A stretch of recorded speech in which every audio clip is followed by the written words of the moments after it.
The three. Southern and northern Colonies.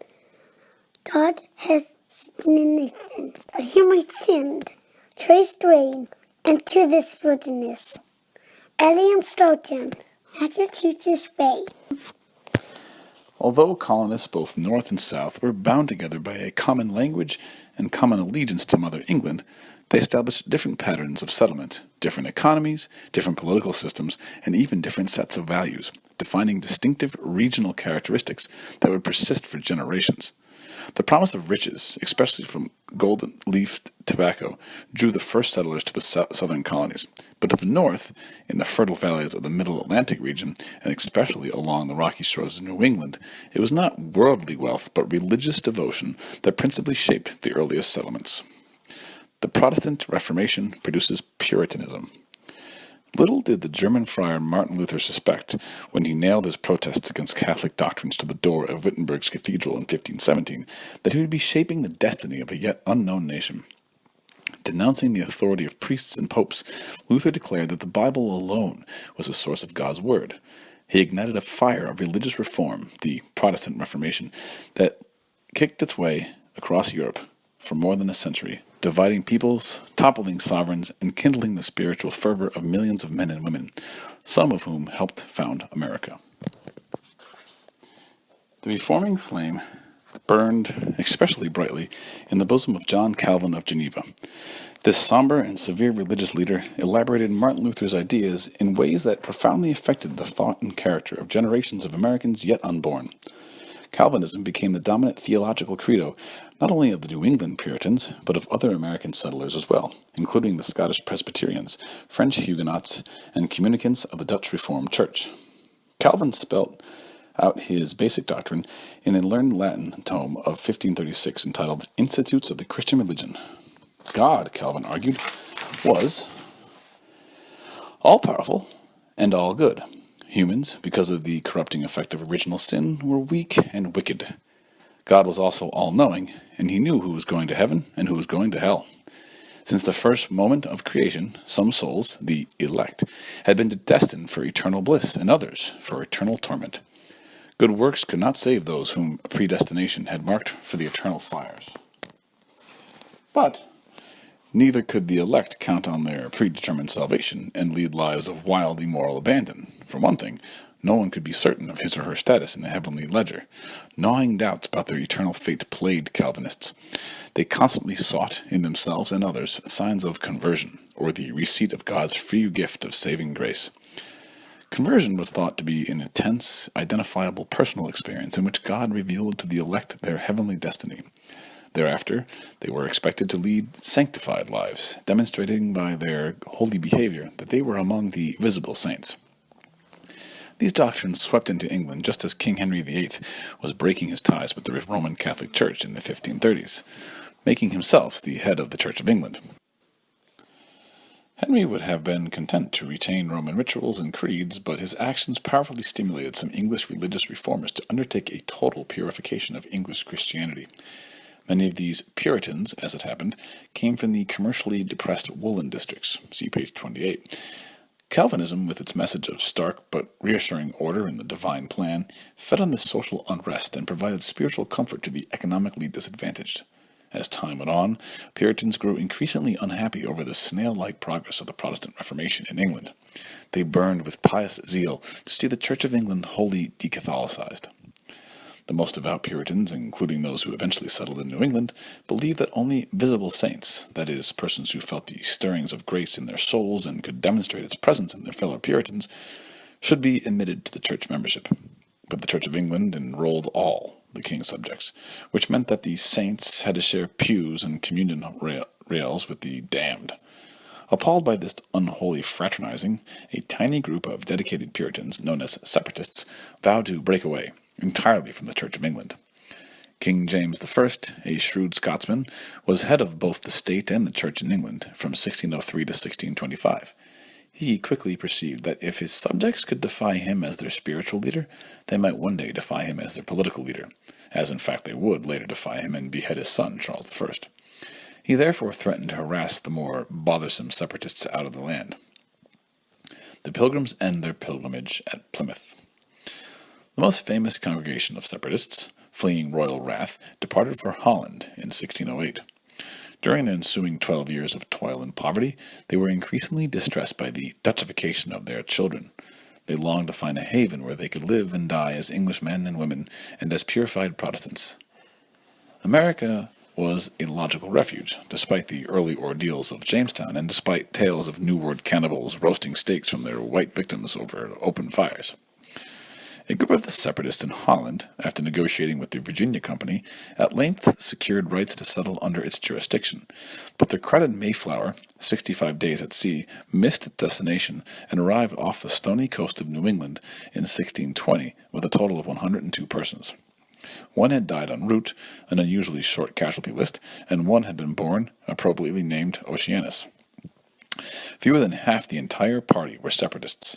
Prominent among the non-belongers were a peppery and stocky soldier of fortune, Captain Miles Standish, dubbed by one of his critics as Captain Shrimp. He later rendered indispensable service as an Indian fighter and negotiator.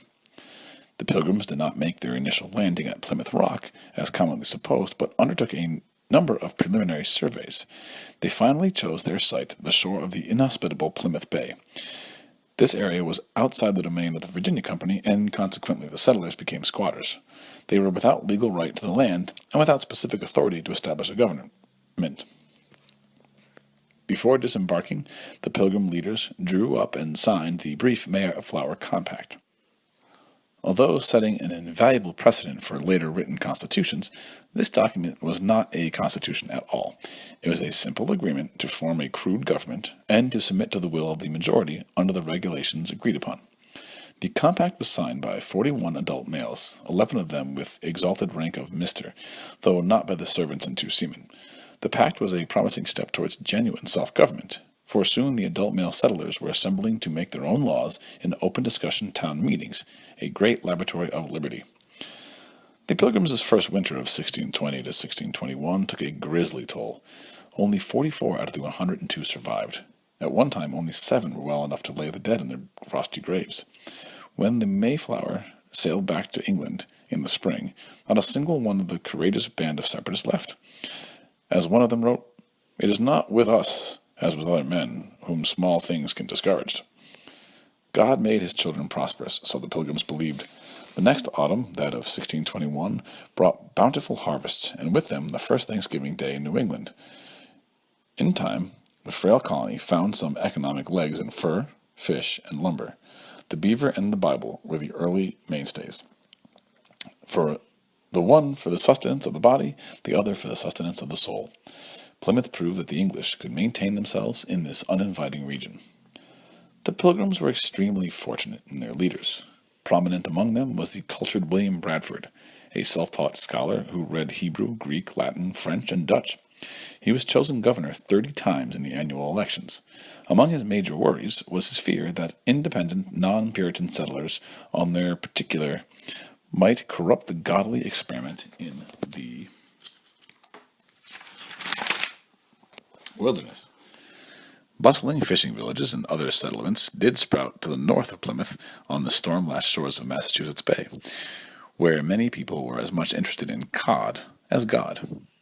Quiet and quaint, the little colony of Plymouth was never important economically or numerically.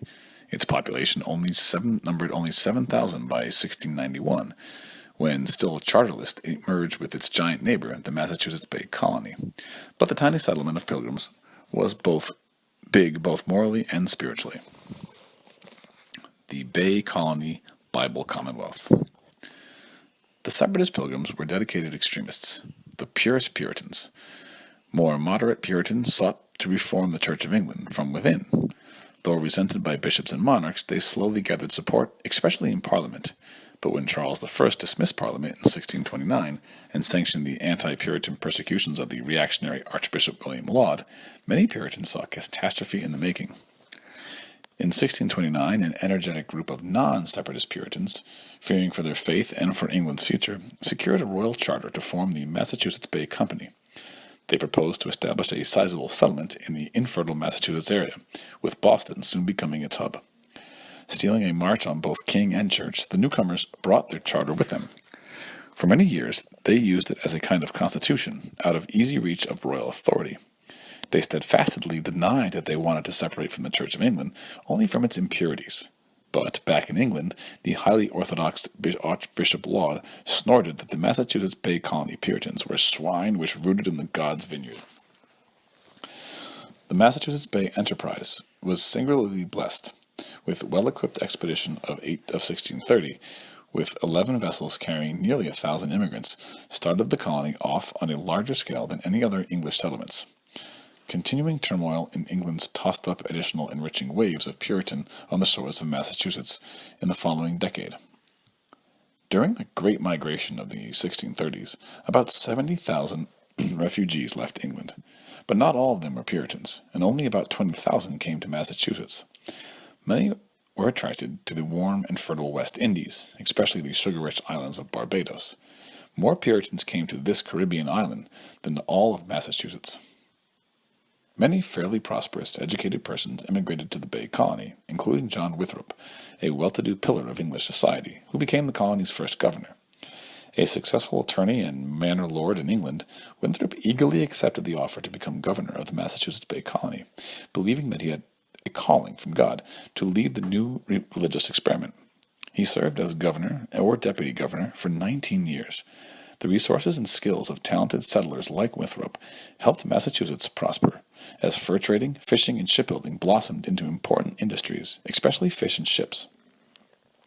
Massachusetts Bay Colony rapidly shot to the fore as both the biggest and the most influential of the New England outposts. Massachusetts also benefited from a shared sense of purpose among most of the settlers. "We shall be a city upon a hill, a beacon to humanity," declared Governor Winthrop. The Puritan Bay colonists believed that they had a covenant with God, an agreement to build a holy society that would be a model for humankind. Building the Bay Colony. Those common convictions deeply shaped the infant colony's life. Soon after the colonists' arrival, the franchise, the vote, was extended to all freemen, adult males who belonged to the Puritan congregations, which in time came to be called collectively as the Congregational Church. Unchurched men remained voteless in the provincial elections, as did women. On this basis, about 2/5 of adult males enjoyed the franchise in provincial affairs, a far larger proportion than in contemporary England. Town governments, which conducted much important business, were even more inclusive. All male property holders, and in some cases other residents as well, enjoyed the priceless boon of publicly discussing local issues, often with much heat, and of voting on them by a majority rule show of hands. Yet the provincial government, liberal by the standards of the time, was not a democracy. The able Governor Winthrop feared and distrusted the Commons as the meaner sort, and thought that democracy was the meanest and worst of all forms of government. "If the people be governors," asked one Puritan clergyman, "who shall be governed?" True, the freemen annually elected the governor and his assistants, as well as a representative assembly called the General Court. But only Puritans, the visible saints, who alone were eligible for church membership, could be freemen.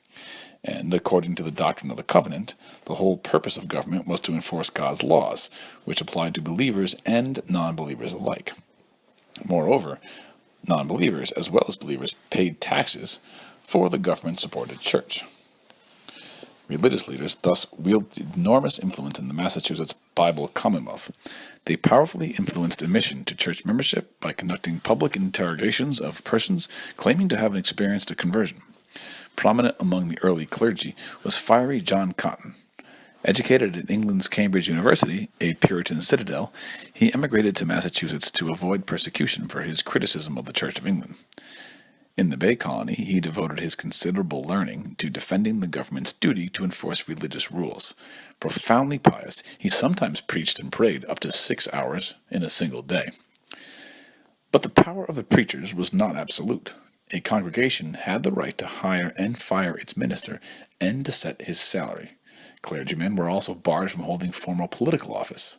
Puritans in England had suffered too much at the hands of political Anglican clergy to permit in the New World another unholy union of religion and government power.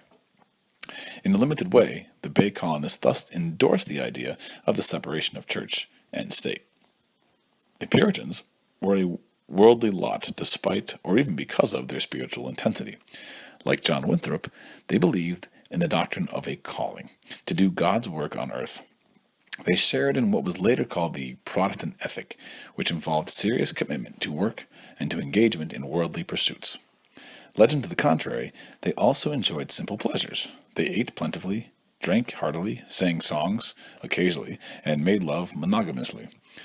Like other peoples of their time in both America and Europe, they passed laws aimed at making sure these pleasures stayed simple by repressing certain human instincts. In New Haven, for example, a young married couple was fined 20 shillings for the crime of kissing in public, and in later years Connecticut came to be dubbed the Blue Law State. It was so named for the blue paper on which the repressive laws, also known as sumptuary laws, were printed. Yet life was serious business, and hellfire was real, a hell where sinners shriveled and shrieked in vain for divine mercy. An immensely popular poem in New England, selling one copy for every 20 people, was clergyman Michael Wigglesworth's Day of Doom. Especially horrifying were his descriptions of the fate of the damned. They cry, they roar for anguish sore, and gnaw their tongues for horror. But get away without delay, Christ's pity's not your cry. Depart to hell, there may you yell, and roar eternally.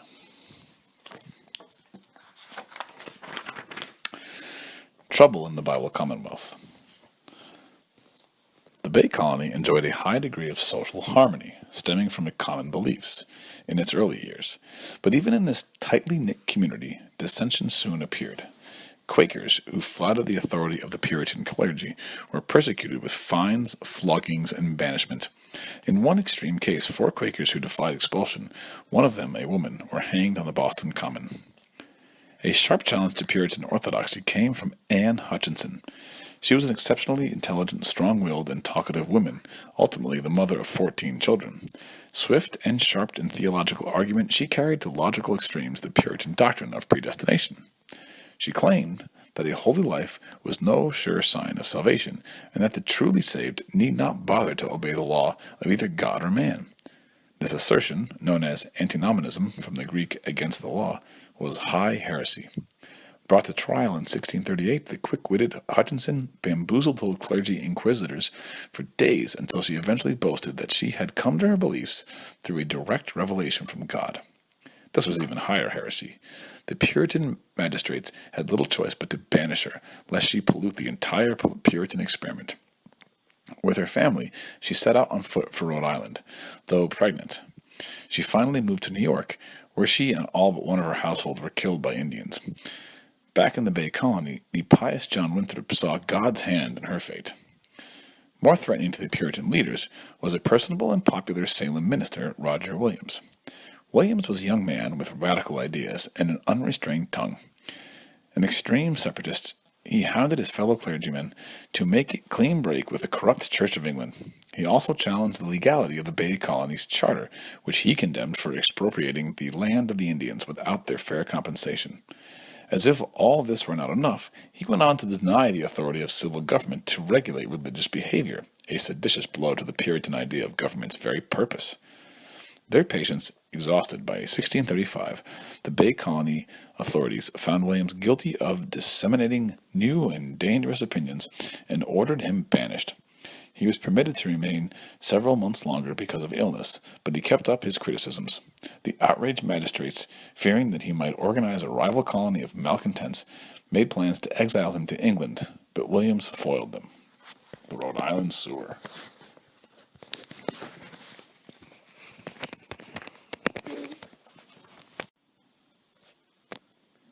Aided by friendly Indians, Roger Williams fled to the Rhode Island area in 1636 in the midst of a bitter winter.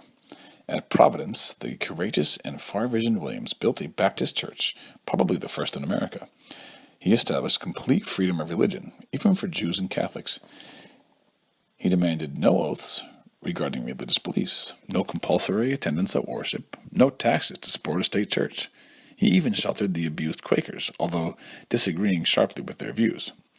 Williams' endorsement of religious tolerance made Rhode Island more liberal than any other of the English settlements in the New World, and more advanced than most Old World communities as well. Those outcasts who clustered about Roger Williams enjoyed additional blessings.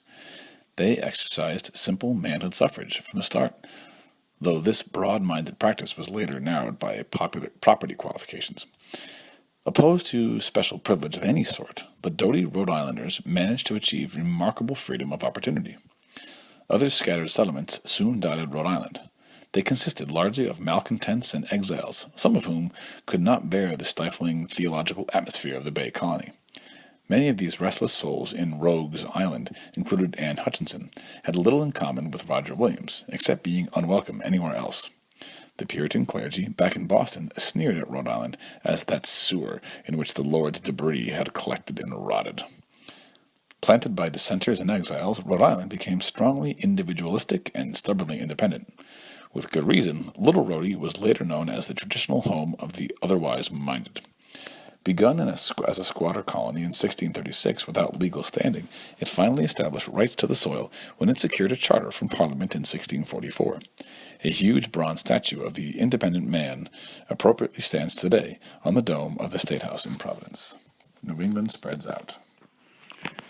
The smiling valley of the Connecticut River, one of the few highly fertile expanses of any size in all of New England, had meanwhile attracted a sprinkling of Dutch and English settlers. Hartford was founded in 1635. The next year witnessed a spectacular beginning of the centuries-long westward movement across the continent. An energetic group of Boston Puritans, led by the Reverend Thomas Hooker, swarmed as a body into the Hartford area, with the ailing Mrs. Hooker carried on a horse litter. 3 years later, in 1639, the settlers of the new Connecticut River Colony drafted in open meeting a trailblazing document known as the Fundamental Orders. It was, in effect, a modern constitution, which established a regime democratically controlled by the substantial citizens. Essential features of the Fundamental Orders were later borrowed by Connecticut for its colonial charter and ultimately for its state constitution.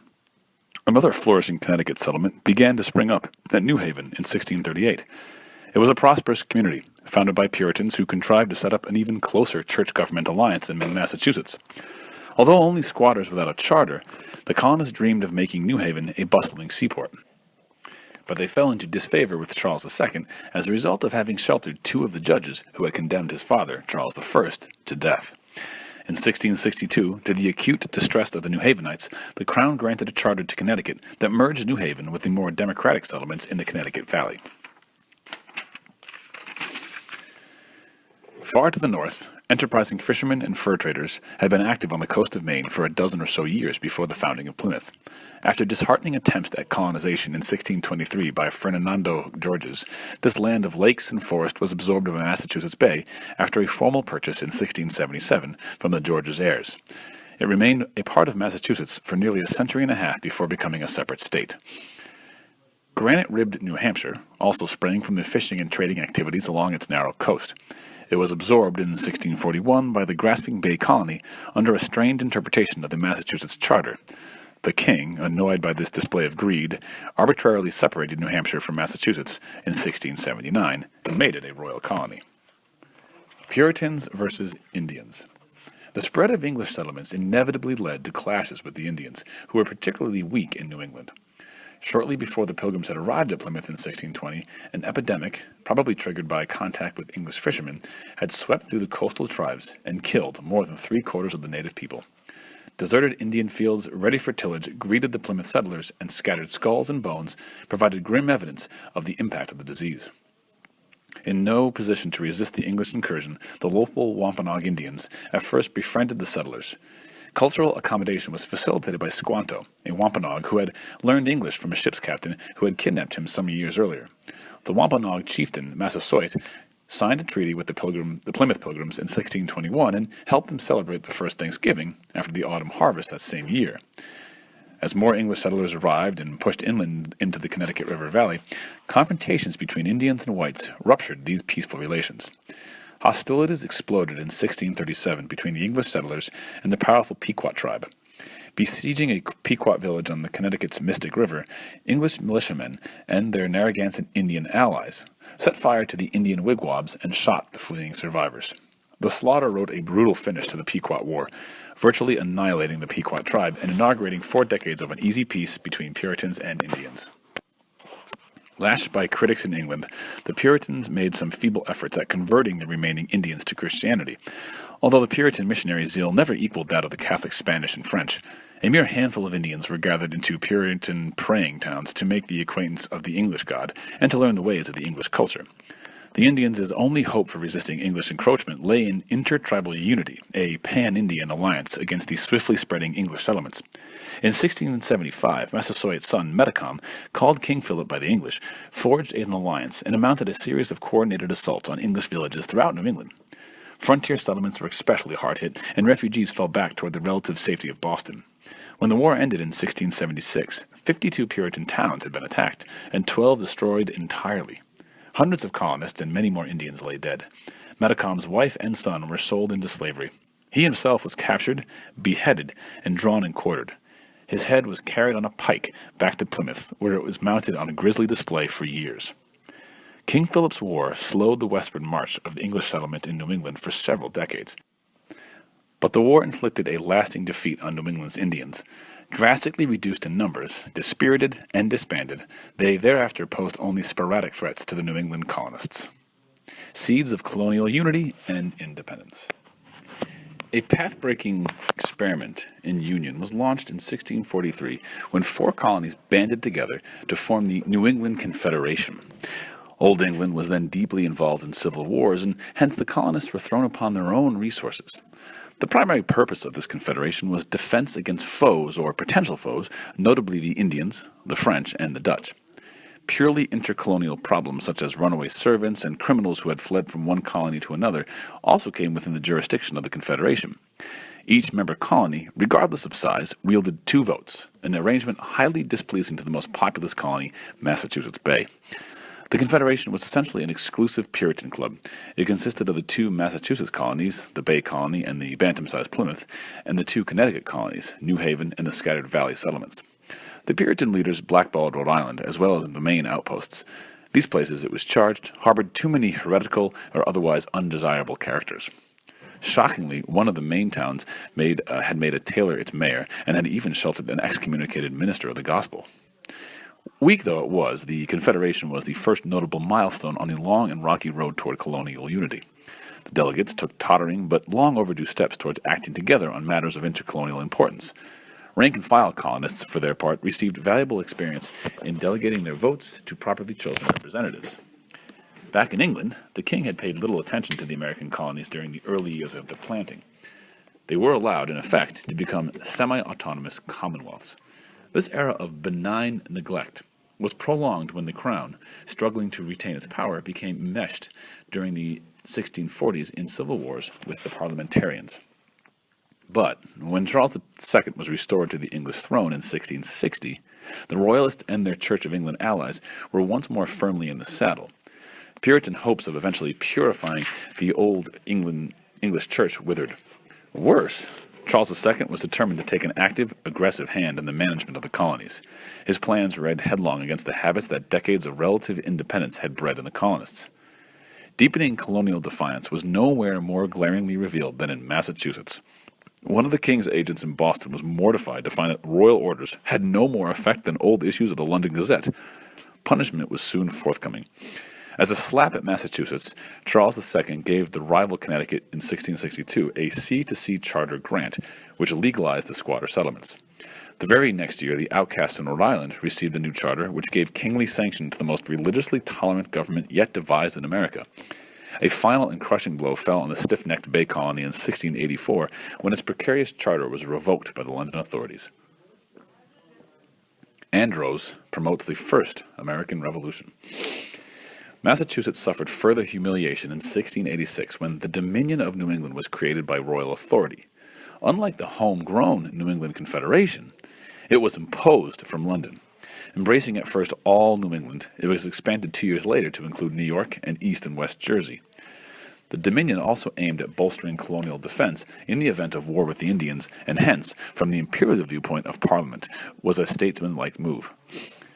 More importantly, the Dominion of New England was designed to promote urgently needed efficiency in the administration of the English navigation laws. Those laws reflected the intensifying colonial rivalries at the 17th century. They sought to stitch England's overseas possessions more tightly to the motherland by throttling American trade with countries not ruled by the English crown. Like colonial peoples everywhere, the Americans chafed at such confinements, and smuggling became an increasingly common and honorable occupation. At the head of the Dominion stood autocratic Sir Edmund Andros, an able English military man, conscientious but tactless. Establishing headquarters in puritanical Boston, he generated much hostility by his open affiliation with the despised Church of England. The colonists were also outraged by his noisy and Sabbath-profaning soldiers, who were accused of teaching the people to drink, blaspheme, curse, and damn. Andros was prompt to use the mailed fist. He ruthlessly curbed in the cherished town meetings, laid heavy restrictions on the courts, the press, and the schools, and revoked all land titles. Dispensing with the popular assemblies, he taxed the people without the consent of their duly elected representatives. He also strove to enforce the unpopular navigation laws and suppress smuggling. Liberty-loving colonists, accustomed to unusual privileges during long decades of neglect, were goaded to the verge of revolt. The people of Old England, likewise resisting oppression, stole a march on the people of New England. In 1688 and 1689, they engineered the memorable Glorious or Bloodless Revolution. Dethroning the despotic and unpopular Catholic James II, they enthroned the Protestant rulers of the Netherlands, the Dutch-born William III and his English wife, Mary, daughter of James II. When the news of the Glorious Revolution reached America, the ramshackle dominion of New England collapsed like a house of cards. A Boston mob, catching the fever, rose against the existing regime. Sir Edmund Andros attempted to flee in woman's clothing, but was betrayed by boots protruding beneath his dress. He was hastily shipped off to England. Massachusetts, though rid of the despotic Andros, did not gain as much from the upheaval as it had hoped. In 1691, it was arbitrarily made a royal colony, with a new charter and a new royal governor. The permanent loss of the ancient charter was a staggering blow to the proud Puritans, who never fully recovered. Worst of all, the privilege of voting, once a monopoly of church members, was now to be enjoyed by all qualified male property holders. England's glorious revolution reverberated throughout the colonies from New England to the Chesapeake. Inspired by the challenge to the crown in Old England, many colonists seized the occasion to strike against royal authority in America. Unrest rocked both New York and Maryland from 1689 to 1691, until newly appointed royal governors restored a semblance of order. Most importantly, the new monarchs relaxed the royal grip on colonial trade, inaugurating a period of salutary neglect, when the much-resented navigation laws were only weakly enforced. Yet residues remained of Charles II's effort to assert tighter administrative control over his empire. More English officials, judges, clerks, customs officials, now staffed the courts and strolled the wharves of English America. Many were incompetent, corrupt hacks who knew little and cared less about American affairs. Appointed by influential patrons in far-off England, by their very presence they blocked the rise of local leaders to positions of political power. Aggrieved Americans viewed them with mounting contempt and resentment as the 18th century, wore on. Old Netherlanders at New Netherland.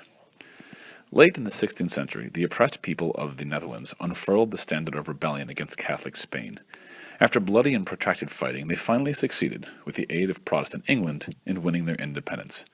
The 17th century, an era of Rembrandt and other famous artists, was a golden age in Dutch history. This vigorous little lowland nation finally emerged as a major commercial and naval power, and then it ungratefully challenged the supremacy of its former benefactor, England. 3 great Anglo-Dutch naval wars were fought in the 17th century, with as many as 100 ships on each side. The sturdy Dutch dealt blows about as heavy as they received. The Dutch Republic also became a leading colonial power, with by far its greatest activity in the East Indies. There it maintained an enormous and profitable empire for over 300 years. The Dutch East India Company was virtually a state within a state, and at one time supported an army of 10,000 men and a fleet of 190 ships, 40 of them men of war. Seeking greater riches, this enterprising company employed an English explorer, Henry Hudson.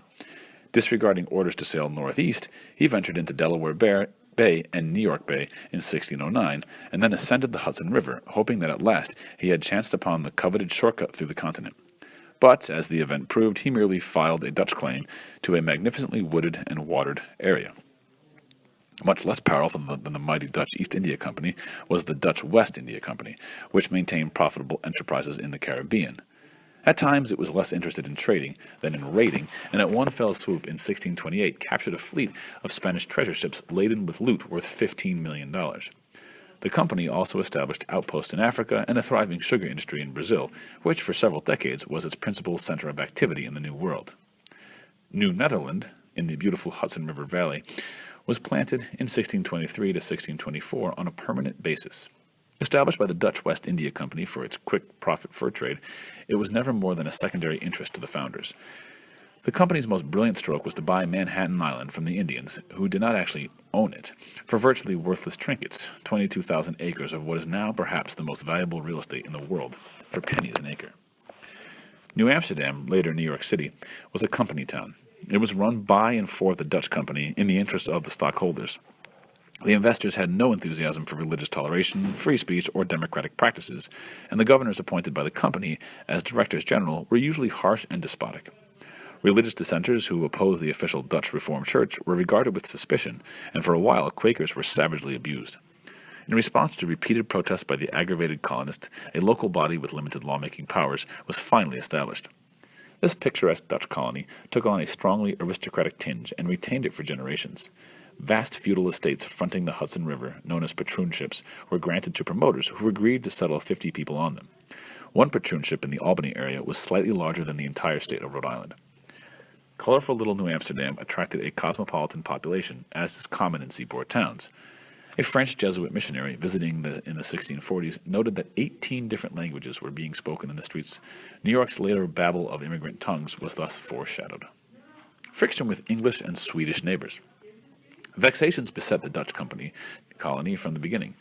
The directors general were largely incompetent. Company shareholders demanded their dividends even at the expense of the colony's welfare.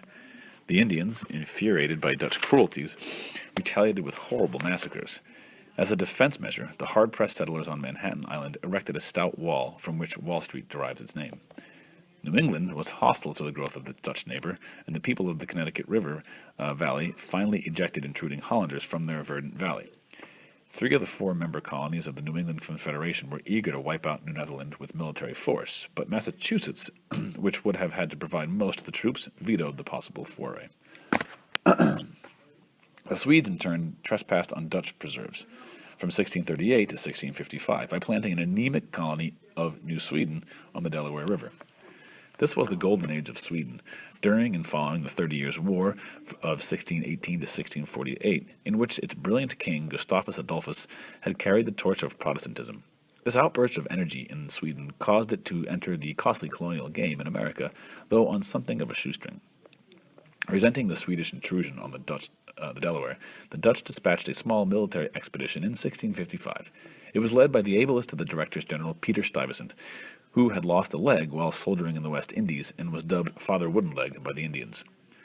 The main fort fell after a bloodless siege, whereupon the Swedish rule came to an abrupt end. The colonists were absorbed by New Netherland. New Sweden, never important, soon faded away, leaving behind in later Delaware a sprinkling of Swedish place names and Swedish log cabins, the first in America, as well as an admixture of Swedish blood. Dutch residues in New York. Lacking vitality and representing only a secondary commercial interest of the Dutch, New Netherland laid under the menacing shadow of the vigorous English colonies to the north. In addition, it was honeycombed with New England immigrants. Numbering about 1/2 of New Netherland's 10,000 souls in 1664, they might in time have seized control from within. The days of Dutch on the Hudson were numbered, for the English regarded them as intruders. In 1664, after the imperially ambitious Charles II had granted the area to his brother, the Duke of York, a strong English squadron appeared off the decrepit defenses of New Amsterdam. A fuming Peter Stuyvesant, short of all munitions except courage, was forced to surrender without firing a shot. New Amsterdam was thereupon renamed New York, in honor of the Duke of York. England won a splendid harbor, strategically located in the middle of the mainland colonies, and a stately Hudson River penetrating the interior. With the removal of this foreign wedge, the English banner now waved triumphantly over the solid stretch of territory from Maine to the Carolinas. The conquered Dutch province tenaciously retained many of its illiberal features of earlier days. An autocratic spirit survived, and the aristocratic element gained strength when certain corrupt English governors granted immense acreage to their favorites. Influential landowning families, such as the Livingstons and the Delanceys, wielded disproportionate power in the affairs of the colonial New York. These monopolistic land policies, combined with the lordly atmosphere, discouraged many European immigrants from coming. The physical growth of New York was correspondingly retarded. The Dutch peppered place names over the land, including Haarlem, Brooklyn, and Helgate. They likewise left their imprint on the gambrel-footed architecture, and for social customs and folklores, no other foreign group of comparable size has made so colorful a contribution. Noteworthy were Easter eggs, Santa Claus, waffles, sauerkraut, bowling, sleighing, skating, and golf, a dangerous game played with heavy clubs and forbidden in settled areas. Penn's Holy Experiment in Pennsylvania. A remarkable group of dissenters, commonly known as Quakers, arose in England during the mid-1600s. Their name derived from the report that they quaked when under a deep religious emotion. Officially, they were known as the Religious Society of Friends. Quakers were especially offensive to the authorities, both religious and civil. They refused to support the established Church of England with taxes. They built simple meeting houses, congregated without a paid clergy, and spoke up themselves in meetings when moved. Believing that they were all children in God's sight, they kept their broad-brimmed hats on in the presence of their betters and addressed others with the simple thee and thous, rather than with the conventional titles. They would take no oath because Jesus had commanded, "Swear not all." This peculiarly often embroiled them with government officials, for test oaths were still required to establish the fact that a person was not a Roman Catholic. The Quakers, beyond a doubt, were a people of deep conviction. They abhorred strife and warfare and refused military service. As advocates of passive resistance, they would turn the other cheek and rebuild their meeting house on the site where their enemies had torn it down. Their courage and devotion to principle finally triumphed. Although at times they seemed stubborn and unreasonable, they were a simple, devoted, democratic people, contending in their own high-minded way for religious and civic freedom.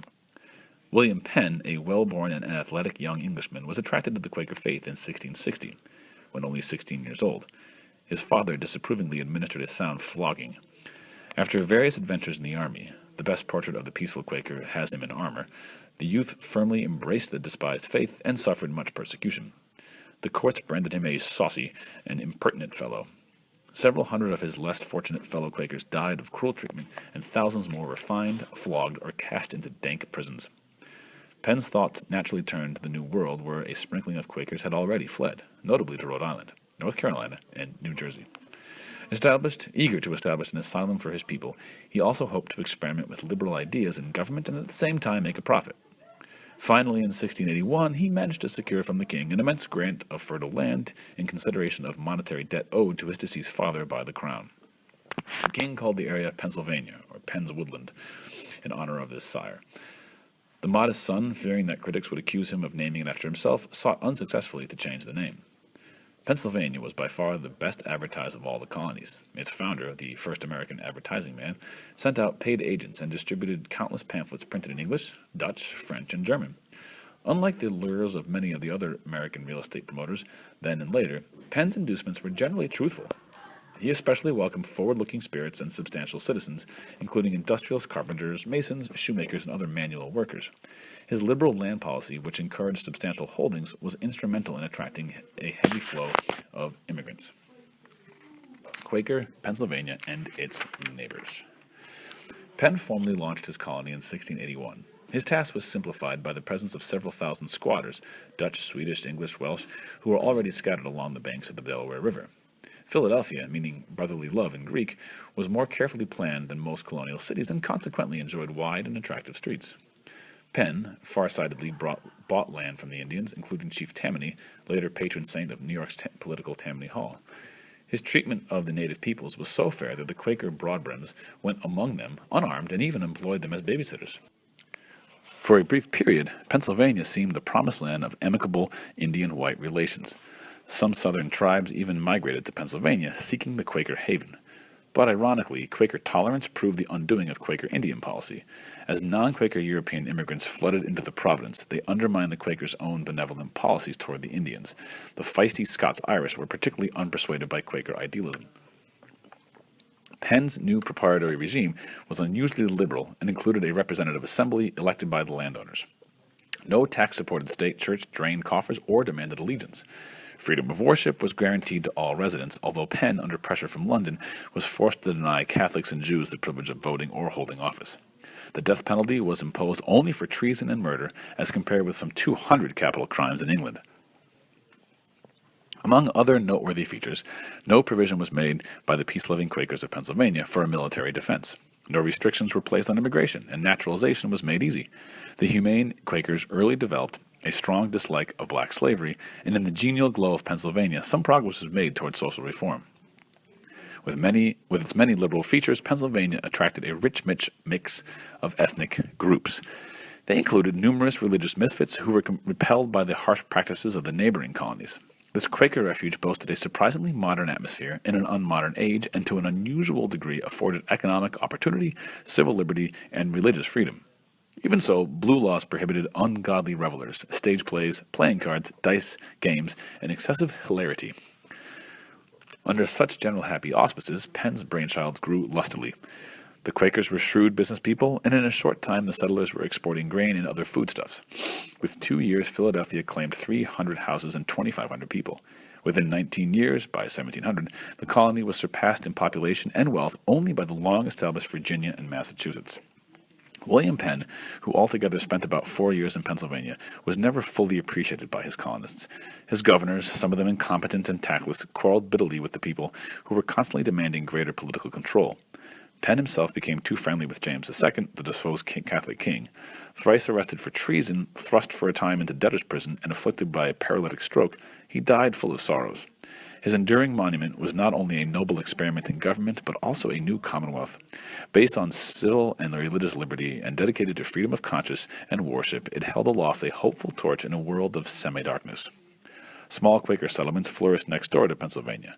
New Jersey was started in 1664 when two noble proprietors received the area from the Duke of York. A substantial number of New Englanders, including many of those whose weary soil had petered out, flocked to the new colony. One of the proprietors sold West New Jersey in 1674 to a group of Quakers, who here set up a sanctuary even before Pennsylvania was launched. East New Jersey was also acquired in later years by the Quakers, whose wings were clipped in 1702 when the Crown combined the two Jerseys into a royal colony.